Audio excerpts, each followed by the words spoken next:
खसूसन ये जो बीजेपी की हुकूमत है, ये पाकिस्तान के खिलाफ जो इसका एक हार्ड स्टैंड है, जो दुश्मनी पर मबनी स्टैंड है, वो किसी से ढका छुपा नहीं है। पहले जो होता था कि यहां पर हर साजिश राकी होती थी, लेकिन अब लग रहा है कि साजिश मोदी की है, क्योंकि कुछ पाकिस्तानी पॉलिटिशियंस के बीच मोदी का कुछ फोबिया लग रहा है। इसको मीडिया हाइप हम इसलिए नहीं करें क्योंकि this is exactly what India wants. वो वहां मोदी सरकार अपने आप को थोड़ा पाकिस्तान के साथ जारहाना रवैया दिखाने के लिए ये चाहते हैं कि पाकिस्तान रिएक्ट करे स्ट्रांगली और वो कहें देखिए मैंने पाकिस्तान को परेशान किया। बेटा सो जा, नहीं तो गब्बर आ जाएगा। तो ये गब्बर जो है ना, गब्बर की जगह पर मोदी का लफ्ज इस्तेमाल किया जा रहा है। क्यों करते हैं आप लोग हमारे साथ ऐसा? देखिए छोटे भाई के साथ जो है वो अच्छा सलूक करना चाहिए। इंडिया वाटर का जो ट्रीटी है हमारा, इंडस वाटर ट्रीटी, उसको रिवाइज करना चाहता है और जनवरी में खत लिखा और उसके ऊपर फिर शहरी रहमान ने कुछ जवाब भी दिया। शहरी रहमान साहबा जो पीपल्स पार्टी की, खास तौर पर आपको पीपल्स पार्टी के लोग इसमें आगे आगे नजर आएंगे। वो तो कह रहे हैं कि हर काम यहाँ पर जो भी गलत होता है उसका जिम्मेदार मोदी है। और अब ये जो किया गया है, मैं एग्री करता हूं अपने दोस्तों से कि हमारा कोई मौसर, पुख्ता, ठोस और दबंग जवाब नहीं आया अभी तक। तो एक कमजोरी को उन्होंने फायदा उठाया, जो कि हिंदुस्तान हमारा खैर खा तो नहीं है। पार्लियामेंट में जो स्पीचेस हुई हैं और ये जो मैंने आपको बताया है कि मोदी का जो एक खौफ नजर आ रहा है या तकरीरें की जा रही हैं बाकायदा मोदी का नाम ले लेकर, तो वो इंडस वाटर ट्रीटी पर जो उस तरफ से ये नोटिस आया है और फिर हमें 2 महीने के बाद उनका जवाब देना पड़ा है, उसके ऊपर ये तकरीरें हो रही हैं। और फिर हमने ये भी कहा कि हम हिंदुस्तान के साथ ताल्लुकात बेहतर करके अमेरिका की खुशनुदी हासिल कर लेंगे। कि हम किस दुनिया में रह रहे हैं। And I think this is a very serious issue. अगर हमने हिंदुस्तान का काउंटर करना है, और हिंदुस्तान अकेला नहीं है, हिंदुस्तान के पीछे अमेरिका भी है। इंडस वाटर के बाद अभी तो ये स्टार्ट हुआ है सर, आगे आगे देखिए होता है क्या। अभी तो ये आगाज है।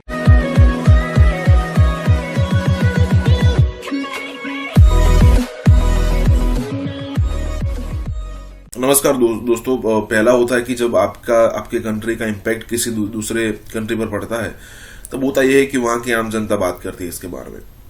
फिर ये होता है कि भाई वहाँ के मीडिया संस्थान जो है वो आपके मतलब कि आपके या फिर फेवर में या फिर कहीं के अपोज में, खास करके अपोज में होता है, बात करना शुरू करते हैं। फिर होता है इंटेलेक्चुअल बात करना शुरू करते हैं। और जब आपके कंट्री की दूसरे कंट्री के पार्लियामेंट में जब आपका डिस्कस हो जाए ना, तब आपको समझना चाहिए कि भाई ये लोग आपको बहुत सीरियसली ले रहे हैं। मतलब तभी जाकर पार्लियामेंट में डिस्कस होता है। पाकिस्तान की पार्लियामेंट में इंडिया को लेकर कई बार डिस्कस हो चुका है, लेकिन खास करके जब बीजेपी की बात होती है ना, तब माहौल अलग होता है। जो उनका कहना ये है पाकिस्तानियों का कि भाई बीजेपी जो है वो पूरी तरीके से यहाँ पर एंटी पाकिस्तान या फिर कहीं पाकिस्तान बैशिंग पर ही चल रही है, और अगर उसको एक मौका मिला ना तो लगा देगी हमें। और यहाँ पर दूसरी बात तो ये भी हो रही है कि भाई पहले रॉ को हम टारगेट किया करते थे, आज सारे का सारा जो इल्जाम है वो हम मोदी पर डाल दिया करते हैं। इसी के साथ ये वीडियो शुरू करते हैं। और हाँ दोस्तों, सुपर थैंक्स के जरिए हमें मदद करना ना भूलें। सर मैं आपके सामने खबर रखे देती हूँ। तो पहले जो होता था कि यहाँ पर हर साजिश राकी होती थी, लेकिन अब लग रहा है कि साजिश मोदी की है, क्योंकि कुछ पाकिस्तानी पॉलिटिशियंस के बीच मोदी का कुछ फोबिया लग रहा है। यानी ये कि बहुत बात की जा रही है और इल्जामात लगाए जा रहे हैं, और ये बात की जा रही है कि देखिए जो पाकिस्तान के खिलाफ साजिश हो रही है ना, ये तो इंडिया के प्राइम मिनिस्टर की साजिश है। सोच ये हो क्या रहा है। वो कहते हैं ना कि वो बेटा सो जा, नहीं तो गब्बर आ जाएगा। तो ये गब्बर जो है ना, गब्बर की जगह पर मोदी का लफ्ज इस्तेमाल किया जा रहा है। क्यों करते हैं आप लोग हमारे साथ ऐसा? देखिए छोटे भाई के साथ जो है वो अच्छा सलूक करना चाहिए। मैं आपके सामने 2 खबरें रखूंगी और दोनों खबरें हमें बताती हैं कि हम कहां पर हैं, ये रीजन इस वक्त कहां पर है, और दूसरी खबर आपको बताएगी कि वो कहां पर है। सर अच्छा देखिए, पहली खबर तो मैंने आपको बताई थी कि शहरी रहमान साहबा जो पीपल्स पार्टी की, खास तौर पर आपको पीपल्स पार्टी के लोग इसमें आगे आगे नजर आएंगे। वो तो कह रहे हैं कि हर काम यहां पर जो भी गलत होता है उसका जिम्मेदार मोदी है। आपको पहले भी हम बता चुके हैं, वो जो हमारी हिना रब्बानी खर साहिबा है, उन्होंने जो कुछ कहा एक्सटर्नल अफेयर्स मिनिस्टर के जवाब में, उन्होंने कहा ऑब्सेस्ड है जनाब। तो यहां पर अब तो बात एक्सटर्नल अफेयर्स से आगे निकलकर प्राइम मिनिस्टर तक पहुंच चुकी है। शहरी रहमान ने वो धड़ाके की तकरीर की है पार्लियामेंट में, सिर्फ शहरी रहमान नहीं और भी लोगों ने। मैं आपको ऐसा करती हूँ, कुछ भी बताए बिना ना, मैं खुद आपको जो बताती हूँ तो बाद में बताती हूँ, लेकिन आप पहले जरा ये स्पीच सुन लें।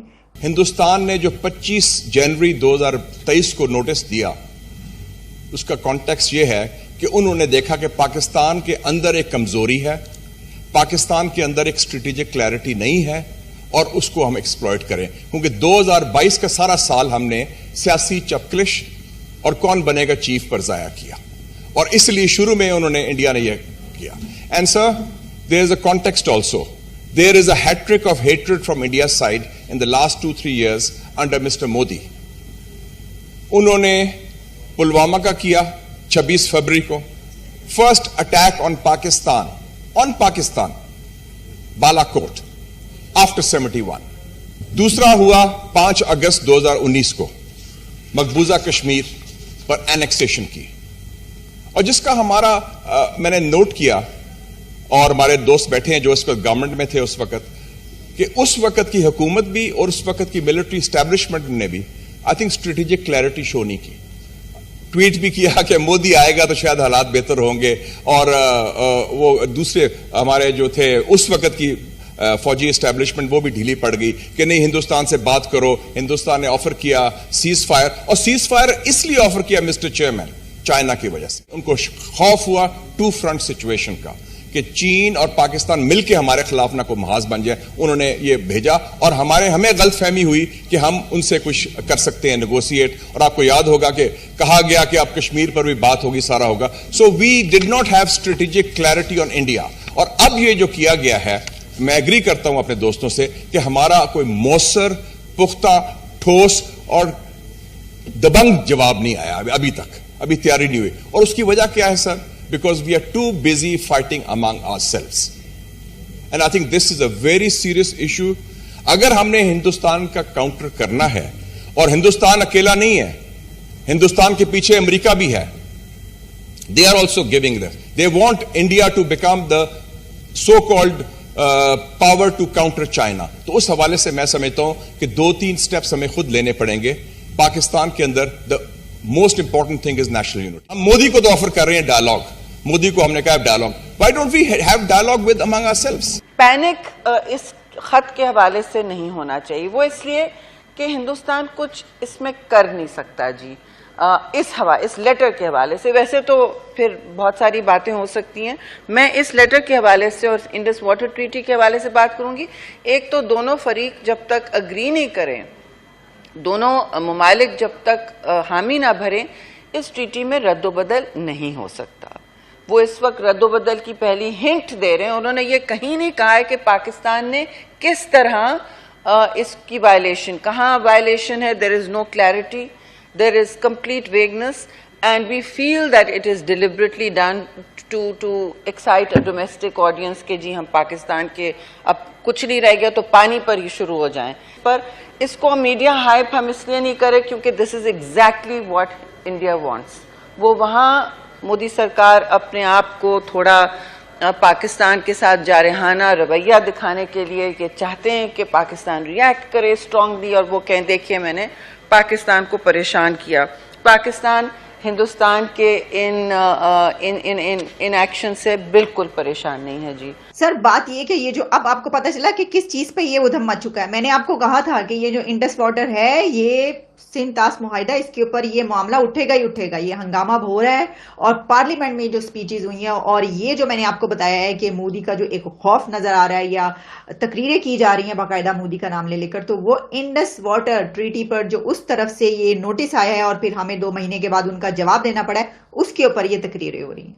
उन्होंने कहा ये जो हो रहा है ना, आपने सुन लिया शहरी रहमान ने क्या कहा। उन्होंने कहा ये इलेक्शन है तो इस बिना पर आप देख लीजिए कि क्या हो रहा है। अच्छा देखिए, हम जो है ना, छोटा भाई जो होता है, वो छोटा मुल्क जो होता है, जो गरीब मुल्क होता है, जो कि यानी कशकोल लेके पूरी दुनिया में मांग रहा होता है, उसको हर चीज की आजादी होती है। अगर यहाँ पर शेख रशीद जैसा कोई मिनिस्टर उठ के ये कहता है कि पाव भर के जो बम है वो हम उठा के मारेंगे, इट्स ओके ना, हम छोटे हैं, हमें इसकी इजाजत है, कोई मसला नहीं है। अगर हम दूसरी तरफ के प्राइम मिनिस्टर को बुजर ऑफ गुजरात और इस तरह के अल्फाज से, तो देखिए जिद्दी बच्चा जो है इस तरह की हरकतें तो करता रहता है ना, अब वो क्या करे। और ना ताकत है, ना पैसा है, ना तरक्की है, ना एजुकेशन है, ना फॉरेन पॉलिसी जो है वो देख ही रहे हैं आप क्या कमाल की है। तो फिर हम क्या करें? पॉपो भर के बम की बात ना करें तो क्या करें? दूसरों को बुरी गालियां ना करें तो क्या करें? ये तो है। तो सोचना चाहिए कुछ आप लोगों को। और मैं तो कहती हूं कि जो बॉर्डर के उस तरफ है उनको सोचना चाहिए, ना करें इस तरह। क्यों डरा डरा के मारेंगे क्या बच्चों का?